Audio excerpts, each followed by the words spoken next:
You're Nigel, I'm John. We're just going to have a conversation about you mostly.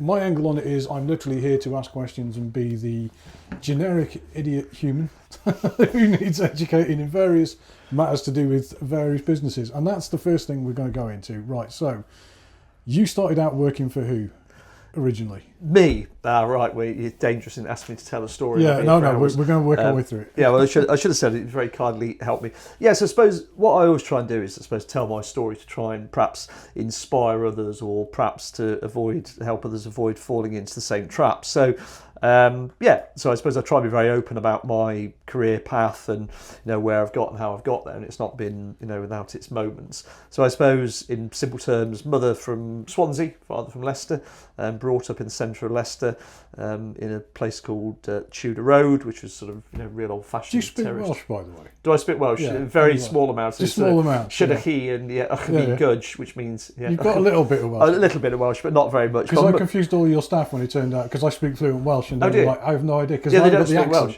Yeah, well, they don't speak. Yeah, they don't. Some of them do. I was having a chat. Yeah, it's really weird because so this split childhood. Mother was from Swansea, father from Leicester, and I was a Swansea City fan. But you do have you have quite a connection to Swansea. Yeah, so I used to travel as a kid back to Swansea to go and watch the Swans play. I must be mad. But let's not go too far into the depths of history. Okay. So you've got a good Welsh connection, family, as well as just you happen to have a business there. Yeah. And you've got a bit of a connection to Leicester in the Midlands and so on. Yeah. So let's start from you were sleeping in a car. Why was that? Sleeping in the car. So, cut a very long story short, my father was a frustrated farmer, was brought to the middle of Leicester. He bought a small holding, a place called Seagrave. So we lived that, 1970s, 1980s sort of dream. It was like garden full of, Brussels sprouts and. What was that show called? It was Good Life. So, The Good Life. Yes, my childhood was like the Good Life, milking the dairy cow before I went to school. And I suppose we lived out that sort of weird lifestyle where, if we didn't kill it or pick it, we didn't eat it. Saturday mornings spent making cream cheese and butter with my mother. So basically parents had a midlife crisis, cleared off and went from Leicester to West Wales to a little dairy farm in Carmarthen. I went from a comprehensive school in Loughborough in Leicester to a Welsh-speaking grammar school in the Gwendryth Valley. But the only English-speaking kid in 450 pupils. So it didn't go very well. Got thrown out of school, much to my mother's disgust. She was a teacher, so you can imagine, can't you? I was this middle class, quite well behaved lad, walked home from school. What are you doing home early? Oops, I got thrown out. I'd never been in trouble before, and I got a job on a dairy farm. So I got a job, put an advert in the Carmarthen Journal, 18-year-old wants job, got a driver's licence and a van.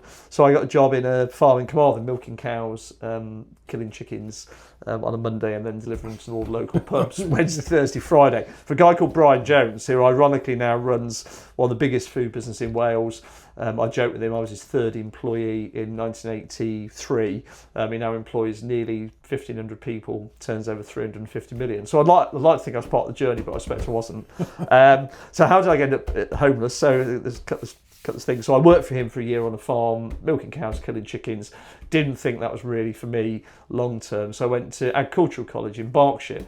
And I went to Berkshire because when I got a ruler and measured against a map from basically from Llandilo, and I could either go to Nottingham or to Berkshire, and Berkshire was a bit further. So I went to Berkshire College, and I was very much the sort of the peasant. My father was a small dairy farm in West Wales with no money. Everybody else at college, Dad had 5,000 acres in Hermitage. So I sort of funded my way through the first year of college by scabbing around doing any odd jobs I could find, peeling potatoes, and I actually did other people's coursework for them for the day's computers. So if you had any collections, I used to go and collect 10 lots of everything and then sell it to all the other lads who had money. So I sort of scrabbled through the first year as a very average student, and then got a middle year placement for a business in Newbury, actually, a company called Midwinters, little agricultural merchants, really nice little business. But I, again, had no money, nowhere to stay. So I managed to con one of my mates, Rob, I can't remember his surname now, but really nice guy. His parents had a farm just between Newbury and Reading. So I managed to have a derelict farm cottage. So I managed to persuade him to let me rent this derelict cottage. It had water, it had no heating. And it was pretty rudimentary, and the cottage next door had fallen down, so this one was falling down. So I lived there from September 85 sort of basically sort of very rudimentary, to go and find places to go and have a wash and get some food. Washing in the river. I actually saw the first episode of EastEnders on my little black and white television there. And then I woke up one morning and the kitchen ceiling had fallen in, and the place had just about fallen down. So I moved into my car. So I then lived in my car in the centre of Newbury. So I used to work for midwinter in the day, and it was like a work experience thing. And then I actually used to move into my car, a little Renault, so I used to sleep in that. At least it had heating. Yeah, well, it was pretty miserable. And I think the worst thing about sleeping in your car was that it was always the fear that somebody was going to find you at 3 in the, so 12:30 they come out the pub and you think if they find me here, it's not like you got curtains. No, well, exactly. And then I used to go to McDonald's on a Sunday morning. I think the worst day of the week was Sunday, and I used to go to McDonald's and then try and hang around until eventually they sort of threw you out. So I did that, and then the accountant of the company, a guy called Nick Turner, very kindly, he obviously sussed out that I was probably smelt by that stage. I was sort of semi-living rough, and he took pity. So after about 3 months of a car, he gave me a spare room in his house. So that was a bit of a game changer, and that was the start of my seed trade experience. And when I worked for Midwinters, they had a little grass seed mixing business, and it was the worst job that nobody wanted to do. So as the middle year student, they used to give me the mixture sheets and say, right, go and mix some grass seed. And I suppose it's the first time I'd ever actually had something that was my own. So I really got involved in grass and developed a real interest in the whole, things to do with grass and seed production. And I learned a lot. I mean, I was pretty. I mean, look back, I was a, very quiet. You've always been a very kind of hands-on sort of learner. Anyway. You got to do. Can I ask a slightly tangential question then? Why do you mix grass seed? Isn't it not just like a pile of seeds of grass? Very interesting question. Yeah. What you me, a member of the public. So just to bore you slightly, a bit of technicality. So we have what are called varieties. So we have different varieties. So grass is very complicated. I mean, there are many thousands of species of grass, and obviously a very small number are used for production. So we either use grass for producing forage to feed things with, or we use grass for basically some other purpose like sports, so football or golf. So the selection process is very different.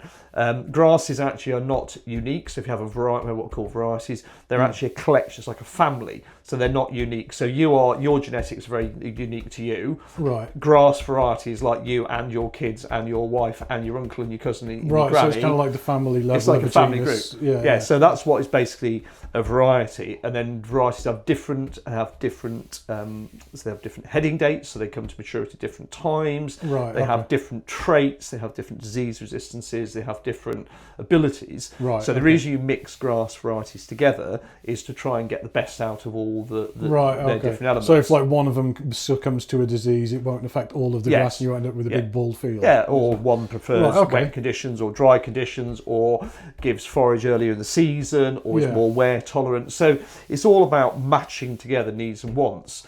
So a lot of the selection process is what outcome do you want? So John wants to feed a load of dairy cows and he wants a lot of volume in August. So you'll get different species and different varieties that you'll put together to give John what he wants. I suspect we'll come back to this technicality stuff later. It's quite complicated. Let's drift back onto right. So you were selling grass seed, doing the job. Why did nobody want to do the job? I suppose because it was, as it still is, it's quite hard work physically. You're chucking bags into a mixer, stirring it round. It's not seen as particularly interesting. It's not like the world of sort of wheat, which is all very sort of sexy and technical. It's quite old-fashioned. It's wheat dirty. Is sexy and technical. It's dirty.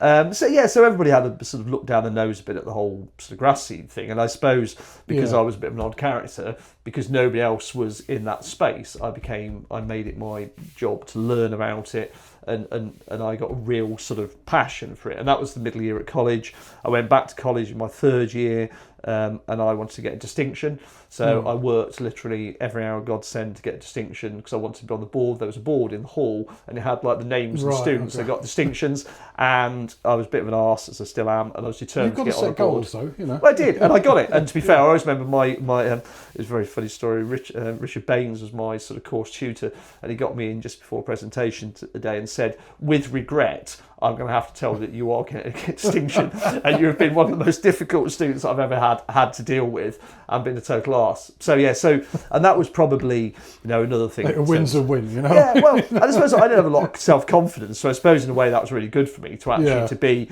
So instead of being the bottom of the class and always the one that was a bit rubbish, I suddenly actually. But you did kind of come from behind quite a lot anyway, because of the way how you. I was quite average. It was quite rubbish.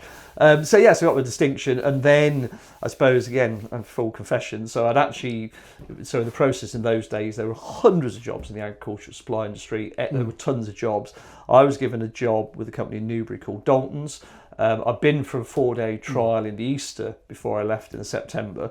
I did 4 days of going and buying the seeds managers chips, cigarettes and cutting up bits of cardboard. And believe it or not, on day 4, I actually walked into his boss's office and resigned. So I'd not even started. So I actually quit my job before I started. Before you'd finished the first week. Which was quite an achievement. So I hadn't even started. I then went back to college. So why did you quit? Because I didn't want to spend the rest of my life sat buying Phil Terry's.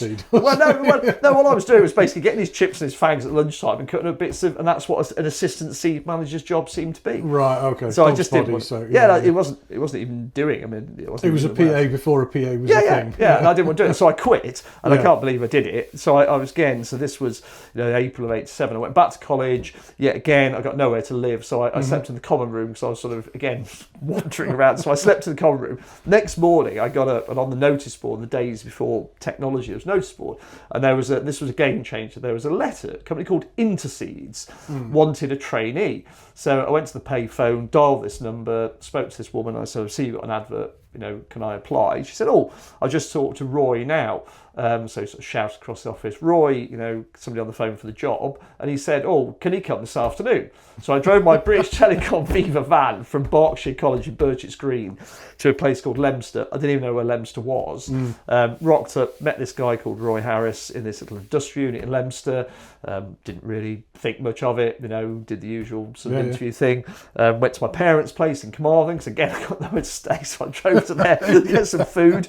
And he rang me, and he rang back that evening and said, "We'd like to see you tomorrow. Can you come back?" So I drove back to Leominster from Llandilo, and he offered me a job. So this was basically offered me this job. And again, typical me, I don't think I ever listened. So this was sort of the April time of '87. I started work 2 days after I finished college, in July '87, and actually had no idea what the job was. Now, luckily, and this is where you've got to believe in a greater being, the job was basically working in the warehouse, mixing grass seed, again, doing the administration, and then I had a little office, a little desk in the corner where I could do a bit of paperwork. So to me, and I hadn't realised any of this, again, typical, I had nowhere to live, so they kindly let me have a mattress in the office. So it's sad really to confess. So I used to work in the warehouse, do mixed grass seed, do paperwork, and then I was talking to sort of take the customers' orders, not selling. And then in the evenings, because I'd be sat there in Leominster in Southern Avenue Industrial Estate, no friends, nowhere to go. So there was a map on the wall in front of my desk, and I had some of those little coloured pins, and I started pinning on there where all these customers were, all at that sort of mid-Wales borders area. And then, so before the internet and nothing to do, so I sleep on a mattress, get up in early in the morning, because the next door business was a milk tank business. So at 4:30 in the morning, be like, "Morning, mate!" So I used to spend all my time doing that. And then I went in the winter of '87. I started to realise that if I could sell, they might pay me more money. So I sort of worked out how that little business worked. Was that if you actually got off your arse and went and saw customers, and you sold, then you'd get more money. So I bought a suit from Oxfam. It was a dreadful grey suit with red braces, I'm embarrassed to say.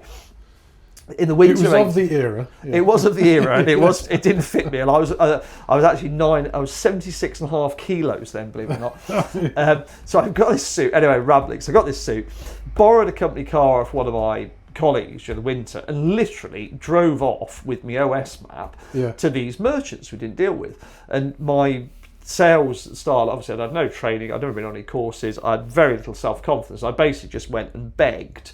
I just fundamentally just went and asked the question. And I think because I was young and I was naive. They felt sorry for me. So everywhere I went, they'd give me an order. So I'd go off on these little trips, 3 or 4 customers a day, come back to the office, and my colleagues were just in disbelief. This sort of, half-wit from the warehouse was going out and coming back with orders. Yeah. So the business was very, very small. So that was 87. By 88, we doubled the size of the business. By 89, we doubled it again, and it was from a very low base. Every year I doubled it. They paid me more money. I managed to get bed and breakfast, which was a first step to actually having somewhere to eat and sleep. Yeah. And then my boss had a rental property, and he put me in there, so I was in charge of this sort of flats that he had. So again, I had somewhere to be based, and just grew from there. So I just basically would go to work. I then created this sort of my current persona, which was Mr. sort of psycho, fix it. So and I just basically got on the phone. In those days, it was all about telesales. And I think it's worth a note that at that time, living in a bed and breakfast was actually quite a common thing, because when I first started, I used to stay in bed and breakfasts and then go to work, because my family lived up in North Wales and I was working down in the Midlands. That's it. And you'd just be in a B&B, and then because they were a lot cheaper. You're right. They're all what's that thing called? The holiday homes apps, like the Airbnb. So now they all cost a fortune because they're all on Airbnb trying to sell for maximum. But then you'd pay like a tenner for a week or whatever. You get food, wouldn't you? You get breakfast, you get dinner. You'd always pile in the breakfast because you knew you probably weren't going to do lunch. And you get that, you'd be sat there in the evening and be like all these random sort of sad people like you. You'd be all sat around. Brickies and And I loved it. It was like a boarding house. And no, you're right. And I suppose it sounds a bit grand now, but we didn't have the internet. But they were more like a boarding house back then. That's more kind of what they were. But, it was quite kind. Tangent. I suppose, and again, you take for granted we didn't have mobile phones, we didn't have faxes, we didn't have internet. We just had computers. We're starting, and we had the famous telex machine. So I suppose in the late 80s, I had a brilliant time. I learnt a lot, and my boss, Roy, who sadly died this year, was instrumental in giving me that. He saw something in me. I mean, I was not easy. I can remember I have still got quite a temper now, and I can remember sort of throwing a phone through the window in frustration when there was a problem, But he overlooked all the sort of stupid behaviour because we were growing the business, and my passion, of course, that whole grass seed thing, and then of course the other thing was a game changer. In 87, we were working with a big German breeder called DSV, and I got sent over to Germany. It's quite a funny story. So I got shipped over to Germany for a 2-week induction thing.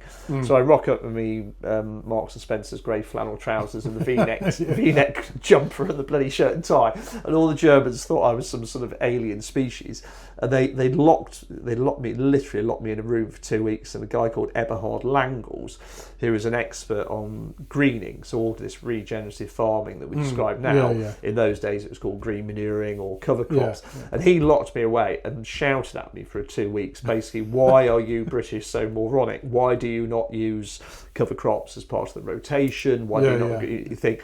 So, and he really, obviously incredibly frustrated. And I can remember coming back to the UK all fired up. I've got this amazing new concept. You planted pre-crops, your arable crops are doing much better. Came back, and I always remember sort of presenting it to my colleagues at the time. And then basically my boss said, basically, shut up, stop talking rubbish and get on with your day job and go and load some lorries. And it's quite weird for me, skip forward 40 years now, I find myself talking about regen agriculture, and this great innovation and this great sort of way of, making, food production, work in harmony with the environment. It just takes a while to catch up sometimes. I think it's a very good concept. But I think what's quite an interesting takeaway from this is that a lot of that early part of your career, one of the things that stands out is you did stuff because no one stood around to tell you not to do it. Yeah, probably. I know it sounds quite trite to say, but I think that's something people forget, is that quite often people try and put you in a box and tell you what you should do and what your job should be and don't step out of line or whatever else. And sometimes just having no one there to say, well, that's not part of your job. You looked at a map and went like, I could sell to these, and off you went and you did a thing because no one said, no, I never should thought be of in it the like warehouse. that. You know? I'd never thought of it like that. I mean, I went to go see up in the seed trade at that time. There was a company called Staffordshire Farmers, big company, and the seeds manager guy called Mike Maddox, and everybody was terrified of Mike Maddox. Literally, he was like a god. And I can remember going to see Mike Maddox, and I got on really well with him. He was so kind to me, and I can remember coming back to the office with an order, and like those days, you had a handwritten one. And everybody was like, "What? You went to go and see Mike Maddox, and you've got an order?" And it was like, "Yeah," because I didn't really have any fear. And I think that's a really interesting point you make. That's actually probably a bit profound, is the fact that actually nobody said no, and I had no boundaries. And that's possibly where I am now. You know, as you know, I rant all the time. I'm all about trying to give people a chance. You know, I was given a chance. I mean, I was a nightmare to manage for lots of reasons, and not an easy person. And actually, you know, if I'd have been, and I try and recognise that now with people, whether it's, you know, people that perhaps haven't got the right education, or they've, you know, ex-offenders, and all the things I'm involved in, I do believe everybody has got something. It's like me. You know, if Roy and Brian hadn't seen that in me and given me that chance, I wouldn't be sat here today. You know, and, no, absolutely. You know, and I've got some qualifications, but very few. You know, I am I can be, you know, the nicest person I've met, but I can be the most difficult person you've ever met. But I suppose they would give me that bit of slack. But I think it's quite a valid point to take on, because, you know, one of the things you're trying to do is, like you say, you're trying to give access to people who are being constantly told, no, this isn't for you, this isn't your box. Now, don't get me wrong, if I go to a dentist, I want that dentist to have been to dentist college and to know what they're doing. I don't want to go to somebody who's just chancing it and just thinks, well, no one said I can't be a dentist. But I think there's a lot of aspects to life where people are very too quick to say, well, that's not for you, because you can't do that because this, you can't do that because, and they're always quite trite reasons that aren't actually good reasons. I think having that kind of experience in life, whether you are just realising it now or not, I think that does form a lot of why you have this attitude towards these things, like offenders, like I can't list all the various things you're going into, but like I say, with people who have not necessarily got like an academic background in, say, seed farming or in grass seed, doesn't mean that they have no ability to access that or do it. I mean, I trained as an avionics engineer, and I've spent now most of my career doing TV and doing there's a tanker outside. It's only a tanker. It's obviously delivering fuel. It is a working business, but just starting again on that point. So my career has been kind of like, I trained as an avionics engineer. It turned out that the Cold War ended and nobody wanted avionics engineers in quite such a quantity. I did a degree in arts, but then I spent most of my career being in jobs where I turned up and nobody particularly knew what my job was, so I defined it. Like the first job I went to, I was the audio guy for a small company, but due to a bit of a wrangling higher in the ranks between various companies within the group, nobody actually could work out who was my boss, and I had to do the audio. So instead, the team who was making the game turned around to me and said, we need audio in this game, make it happen. So then I had to go from just somebody who came out of university to somebody who was going, right, I need to organise studios, I need to work out how to hire talent, I need to do, and I just got on with it and did it without any formal training. And then that became, well, now I teach other people how to do that.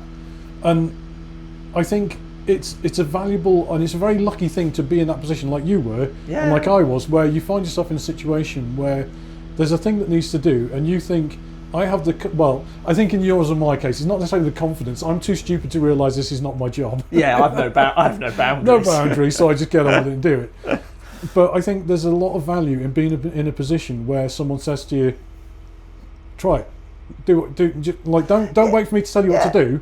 Go and figure it out. Exactly, and I think it's especially for anybody. I suppose that's what I try and do, throughout life. As I meet people, and I think everybody has got skills, everybody's got the capacity, and I think it's just encouraging people to have a go, and it doesn't matter. I hate it when people are defined. It's like me.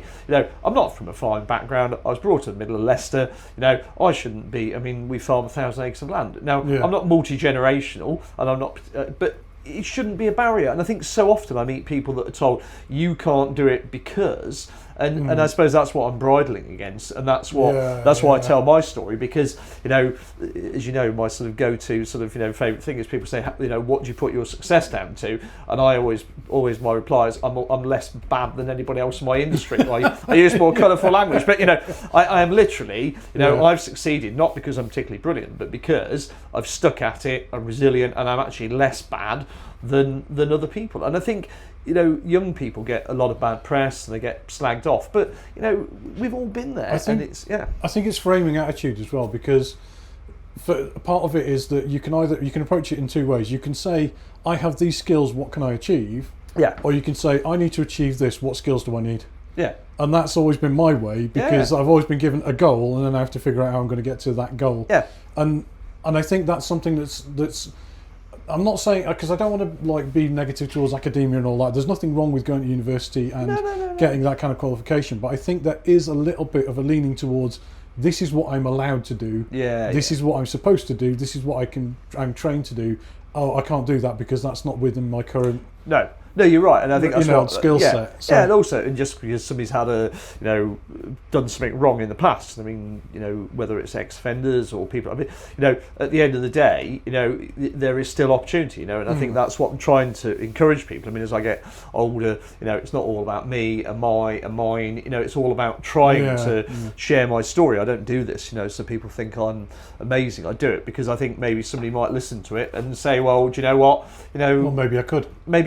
And you're right. And if I can then help support people, whether it's with business plans or ideas or just talking to them, everybody's got a skill. And I think it's just people get so demoralised, don't they, being told. You're absolutely right. I've never been very good in the corporate world because people have told me what to do, and I'm like, why? And then they go, because that's what I told you to do. So I am quite challenging, and I suppose that's why I've ended up in my own business, is because you put me in I can be a grown-up, but you put me in a corporate environment and I kick about all the time, and I challenge people, and I have opinions that aren't always welcome. But I do it. I'm trying to make the whole thing better, for the collective rather than one individual. Yeah. That makes sense. I mean, I've always had this thing of being self-employed, because if I'm going to work for an idiot, it should be me. Yeah. Well, I've been saying really. Yeah. But I think there's a kind of value in that. In that, I mean, me in my company and what I do it the way I do it because I've sat down and gone, well, this is the solution to the problem that needs fixing. Yeah. And I haven't gone down the route that I see a lot of other people do, especially people who've who've done film school and all that kind of thing. There's a tendency to go, but to do a film set you need to have X, Y, Z. You've got to have this, and there's a value in that. Don't get me wrong. There's definitely craft value that they learn, but I think there's sometimes a value in being able to say, like I said, here's me here. Here's the situation that I need to reach. I'll work a path out, and there's not like a single. This is the correct way to do it. There's not at all. There's different ways. Yeah, and I think you're right, and it's also giving people hope, isn't it? I do see a lot of. I mean, let's be honest. If everybody was happy and content in the world, then little would be achieved. Yeah, I mean, basically, I'm wasting the time. But I meet so many people that are either in jobs they hate, or they don't feel fulfilled, or they're unhappy. And there is a different way. You can get up in the morning and go, and be excited about going to work, doing something useful. It's so much of your day. It is. And your life that it should be something that inspires you. And I think so. There is talk about working with HMP quite a lot. I mean, and on that score, I do think that it's very easy to write people off and just say, well, you're a convict. And to kind of group people in this kind of binary way of you're good or you're bad. You're a convict, therefore you're bad. People make mistakes. I've made mistakes. I know people who have gone to jail for making mistakes that are genuinely, they just messed up. But if you mess up with the tax office, sometimes you find yourself in a jail. And it's to just kind of broadly group people like that in with, but you're just the same as a mass murderer. No, you're not. People make mistakes, and in the society we exist in, sometimes those mistakes can land you in places that are not great for your prospects. But I think it's quite an admirable quality that you're looking to try and help people see that they're more than just the sum of their parts, or even that the things that created where they are now are the things that can help them to become something better down the line. But apart from HMP, who else are you kind of looking to work with, or are you organised with at the minute? I suppose it's. I read a book back in the summer, this ikigai, which is this Japanese concept of having purpose. So I've done a bit of soul searching. So to answer your question indirectly, I've been trying to come back to what am I trying to do? What am I trying to do? And I suppose what I'm trying to do is to, and I'm actually asked AI at the end, to sort of help me. It's basically what I'm trying to do is to try and help or work with people who've got either an idea or an inspiration or a drive, and actually help them to fulfil their potential. So what I love more than anything else, it doesn't matter whether it's an ex-offender, whether it's a young person, whether it's unemployed, long-term employed, is to try and give them that bit of inspiration to make the first step to basically live out their dream. So it might be that they want to set up a hairdressers, it might be that they want to go and travel. Is to give people that confidence to go and flourish, and see beyond the limitations that and I hate this expression, live your best life, because that's very, very sort of egotistic, but it's basically people to fulfill their potential. And if I can meet somebody and it can be a kind word, or it can be a support, or it can be a contact, that's what I try and do. And I don't do it because I want something out of it. I do it because where I get satisfaction is somebody will go off and they'll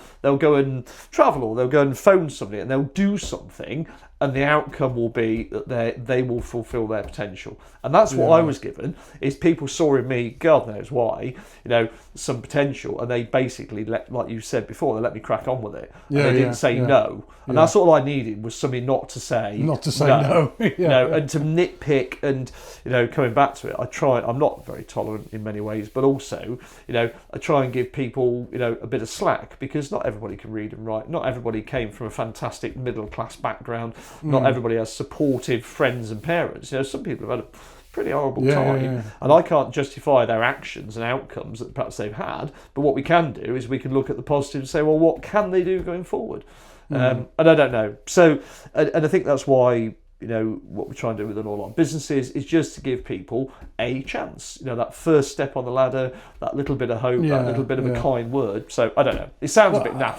As you know, when you start a business, like, everyone thinks it's like you start here, your success is here, and you just go like that, but you don't. You go, great success, failure, great success. And if you can do anything to smooth out those bumps for somebody, totally, more the better. Right, we'll call it a day there, right? Because we've only barely got halfway through the first quarter of your career path so far. But I think it's an interesting one to pick out, because we kind of pull in ideas out. But we'll call it a day there, and then we'll do another one of these soon.